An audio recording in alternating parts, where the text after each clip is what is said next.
Welcome along. This is episode 245 of Adventures in Pop. My name is Simon Jacobs, and episode 245 again. What are you talking about? Let me explain, and we're going to keep this brief. This is actually part three of an interview that was conducted about a week or so ago, where I was interviewed by this really nice chap in Sydney, Australia, and it's quite a long interview. It's about an hour long. I've cut it up into three parts, and this is part three. So I just thought maybe all three parts form Adventures in Pop, episode 245. It just turns out that episode 245 is a bit of a marathon. And as I say, this is part three. Listen, you can sit down and enjoy part three, be my guest, or if you want to, go back and check out parts one and two before you watch part three. But I don't actually think it matters very much which order you take them. The thing that does matter is, of course, that you watch all three. That's very serious indeed. But without further ado, I'm going to hand you straight over to Indie Over 50. His name is John, Sydney, Australia. He's the chap interviewing me, and enjoy part three of our chat. Take it easy, and I'll see you soon. Bye-bye. Do you know about Taxi, this organisation in California Yes, who help you? They're the middle people with syncing. and I've been a member for a year. I've just let it lapse, but I've had that experience. Yes, Right. So I've been a member for a couple of years, sent them, and that's another one of the things interesting about that is that they're often asking for um, pop music that sounds contemporary. And I think this is a real challenge. that's right. They've got a lot of. That's right. You break it down. Sometimes it's legitimately it's for a film or a commercial. It's a sad. It's a football team. Whatever the case might be. They're really great specifics. And then other times it's just we want to hear something like The Weekend, Blinded Yes, by the Lights. yes, yes, Sing okay, you want to I'll just shoot through my song that yes. is I haven't, no no, I good. don't have any of those. Uh, so, so I've been very intrigued by Taxi, and I have sent them quite a lot of stuff. I've had two tracks accepted by Taxi out of probably about 50 that I've sent them over a 2 or 3 year period. Um, so it's not exact. I mean, it's not. It hasn't paid the subscription fee back, certainly. And actually, the two that got accepted by them, then I heard nothing because Oh, so that was the accepted to be forwarded that's or right. something. So you're Yeah, you're only at the halfway stage then, that's and right. Yeah, yeah. so You got into someone's email in tray and then you yeah. don't know what. And they're very honest. I mean, Taxi say to you, if you get, if you are successful with us, you may then hear nothing, or you may hear nothing for a year, or or literally nothing. So one lives in eternal hope. But that's been interesting as well because particularly their emphasis on contemporary has made me think carefully about, is my pop music contemporary? And I don't think it is particularly. I think it's a bit quirky and a bit off the mainstream, and I sometimes it's was having political. on this specific topic, I was having a discussion with another Indie Over 50 artist recently who was submitting through Submit Hub and Groover and things like that. And you've got to choose your genre. Oh, this is indie pop or whatever. And we were just musing over it. You put yourself in for indie pop and they'll come back and say, no, that's more indie rock. And then you put in yourself for indie rock and they'll say, actually, it's more indie pop. Where do you go? But it was really interesting, his perspective on it. He then went to the Spotify charts listening to indie pop and he heard that difference Mm, because our perception of indie pop is rooted in maybe 80s music, 70s yes, music. And what he learned by listening to Spotify indie pop, top or whatever they're called today, was a very different sound than where and song yes, that I think that so. we were And hearing. to be fair to Taxi, as you'll be aware, they do give you some references, don't they? They give They you do sound very references, and much. those Yeah. are really, really interesting because I listen to those and think, and I'll immediately think, okay, I can't do that. That's not me. I can't. That's too far out of my realm to be able to work out how to do that. And then other times I think, oh, okay, that's not a million miles away from home. But the majority of the rejections I get back from Taxi are um, you didn't read the brief properly. Genre. And the end client might be a music library, might be a TV production, it could be and we don't know too much detail from the briefs. And what I would say is they're obviously completely legit, which is great. Yes, I trust them. I think the standard is obviously quite high. And you get lots and lots of briefs, but I but that's it true. but it's difficult, which is another thing.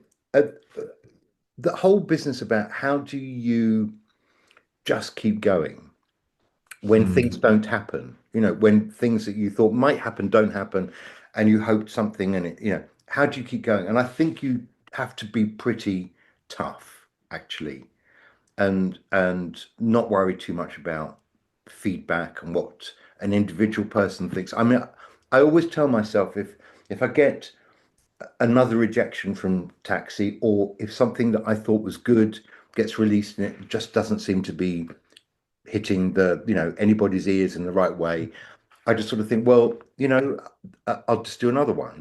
Another one's coming along in a minute, and some work and some don't, and I don't always know.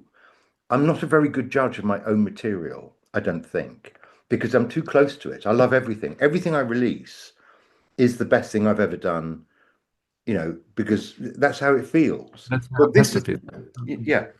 And, forget all that other stuff. This is the best thing I've ever done. And then 10 minutes later, you're saying, no, no, no, forget about that. This is, um, and I think that's probably quite a healthy kind of attitude. Because you've got to just find a way of keeping going, I think. It's persistence, resilience, passion that carries you forward. So what I want to talk to you about is that we've talked a lot about the pop music and adventures of pop, putting out pop music, the trials or challenges of Spotify and listeners and playlists and things like that. And yet you've carved out this quite extraordinary success with YouTube. And the reason I say that is nearing 200,000 subscribers, many of your videos and people watching your journey, following your journey. I think you're up to episode over Yeah, 242 or something. yes, yes, this is true. So tell me about that because it seems to me that you were heading towards being a pop artist and then you ended up being a YouTube. Yeah, I do sometimes. I kind of I talk about being an accidental YouTuber because it even in I think the most recent episode I put out, I was saying again, this was meant to be the side channel, because music is the thing. Um, so I find it's very gratifying to see those subscriber numbers growing in the way that they have done. And I guess as those subscriber numbers grow, I've started thinking I better, I feel a sense of responsibility now. I better sit up a little bit straighter and make sure that I'm, delivering exactly. I better do an extra video a week. I tend to put out one or two videos a week, and I guess what's happened over the last few months is I've just upped the number a little bit more. I've just been looking for different things I can talk about, different subjects.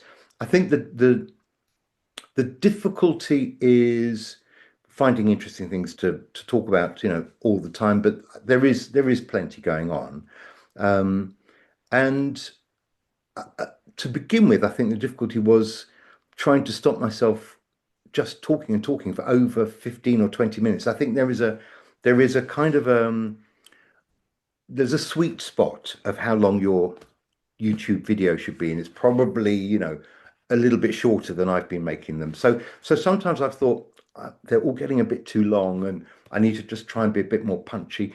At the very beginning, I started these YouTube videos. I had a little theme tune.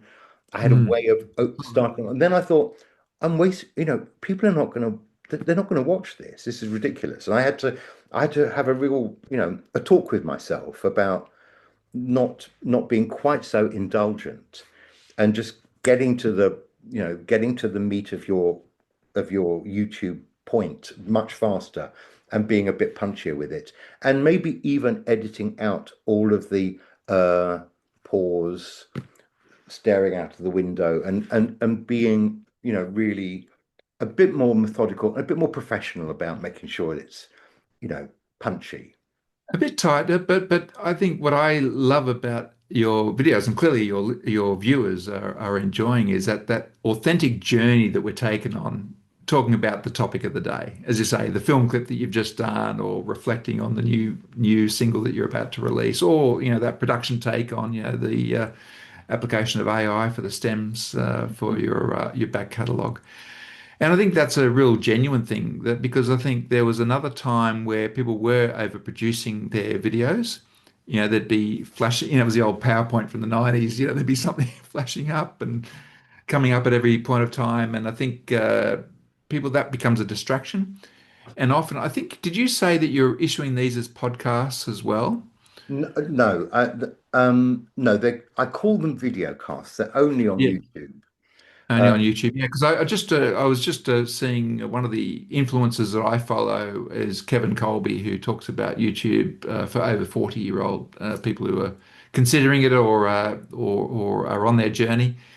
And he talks about the fact that you can convert them quite successfully into a podcast format as well, yes. which can suit different audiences or different needs, and that again lends itself to the fact that the ability just to hold the camera and talk through becomes a valuable tool rather than chop and change or interspersing with too many other flashing lights and things like that. I always, I've always wanted to make sure that they are unscripted, which obviously has its disadvantages. There'll be moments when I literally can't remember the name of the person I'm supposed, and I have to, obviously there's quite a lot of editing going on there.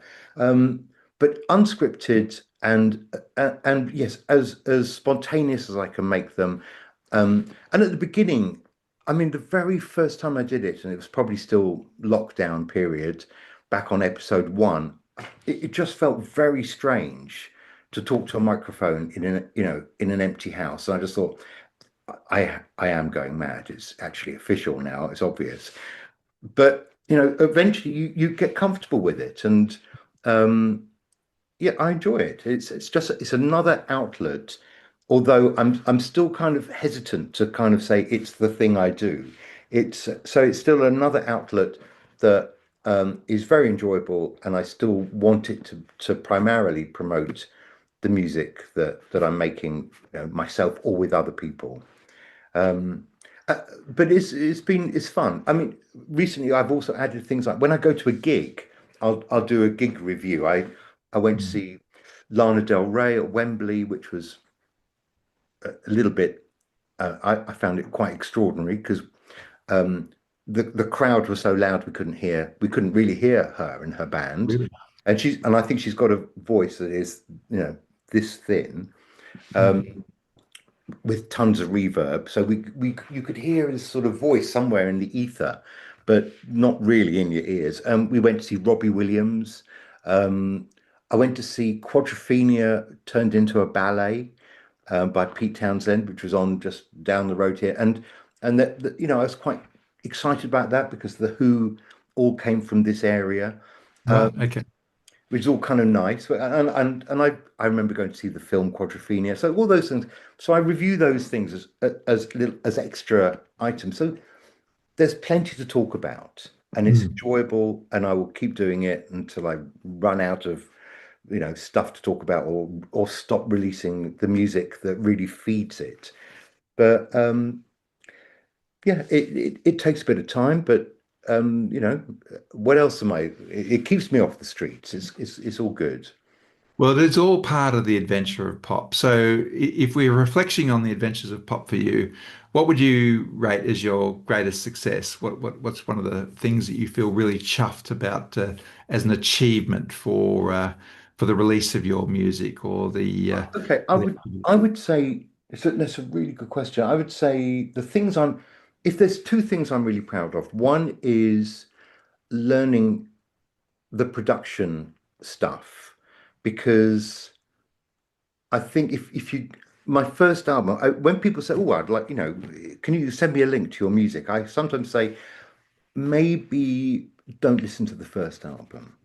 I say quietly, just I'm proud of the songs, but maybe it sounds a bit rough. Start at album two, and so I'm proud of learning the production techniques to be able to listen to a song and be able to hear the words. And there's a certain amount of clarity. It gets better as I think it's a journey that never ends, by the way. I think you just carry on, learning your craft. Um, and then the second thing would be the YouTube